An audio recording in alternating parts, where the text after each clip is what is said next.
Recientemente, el grupo de la Universidad de Washington es que publicó un trabajo donde ellos estudiaban o analizaban factores de riesgo genéticos asociados con la población del Caribe, en Estados Unidos y caribeña, y para poder cotejar o validar los resultados que ellos obtuvieron con su población, nos pidieron información que nosotros teníamos de nuestra población argentina.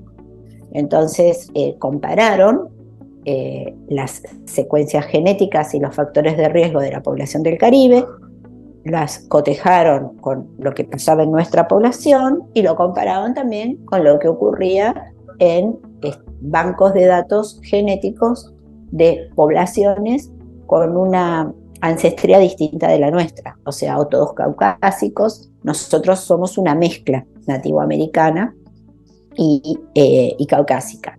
Los brasileños tienen otra composición, los caribeños tienen otra composición. Entonces, esta es nuestra vinculación. Trabajamos en colaboración con distintos consorcios internacionales para poder darle más valor a las investigaciones que resultan de cada uno de los países que están dedicados a estudiar esto. Claro.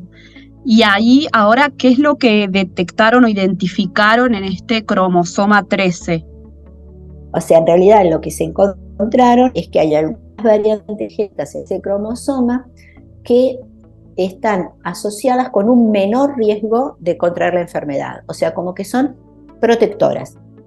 Es una marca genética que si vos la heredás, te predispone a no tener la enfermedad de Alzheimer. ¿Está bien? Pero esto es estas evidencias que vamos obteniendo para lo que nos sirven es para entender mejor la enfermedad. ¿Está bien? Porque cuando hablamos de factores de riesgo, no quiere decir que lo tenés y te enfermas, no lo tenés y no te enfermas. Lo que estamos diciendo es que son riesgos genéticos asociados a la enfermedad, o por ejemplo, riesgos metabólicos asociados a la enfermedad.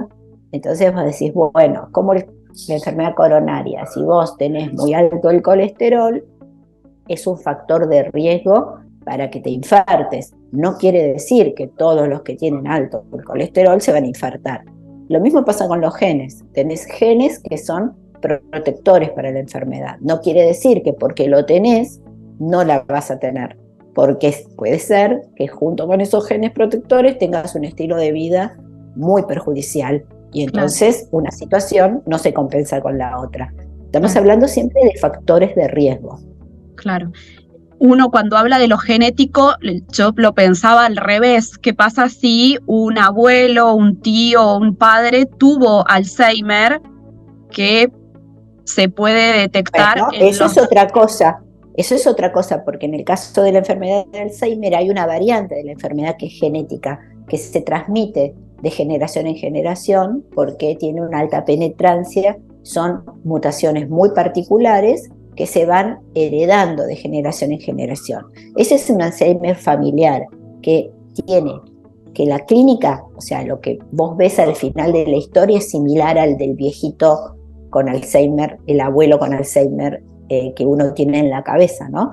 Pero son enfermedades muy distintas. Una es mucho más agresiva, la hereditaria, ¿no es cierto? Debutan con la enfermedad alrededor de los 40 años. Generalmente las mutaciones están asociadas con un patrón de herencia autosómico dominante, o sea, tenés la mutación, tenés la enfermedad. Pero eso es un tipo de patología que no es la que importa a nivel de salud pública, que es la enfermedad de Alzheimer esporádica, la que ocurre en los mayores de 80 años, es muy frecuente en los mayores de 80 años, que es la enfermedad, el tipo de demencia más común en la población adulta. Entonces, cuando hablamos de estos factores de riesgo, estamos estudiando este tipo de población, una población mayor de 65 años, y tratar de encontrar en esa población factores de riesgo que predispongan o no a la enfermedad. Y esto en Argentina o bien aquí en Latinoamérica no se había vinculado, no se había buscado hasta acá. Nosotros estamos trabajando desde hace varios años en estas cosas.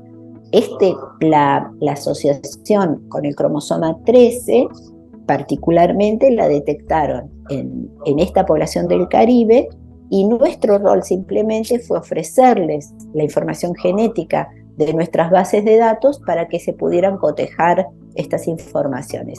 Estos estudios genéticos requieren un grandísimo número de muestras para que tengan un poder estadístico interesante. Entonces, hay un montón de estudios que tal vez infieren que algunos genes participan o no, pero luego hay que validarlos en otras poblaciones, con un mayor número de muestras, y ahí es donde a veces se caen las asociaciones o se sostienen.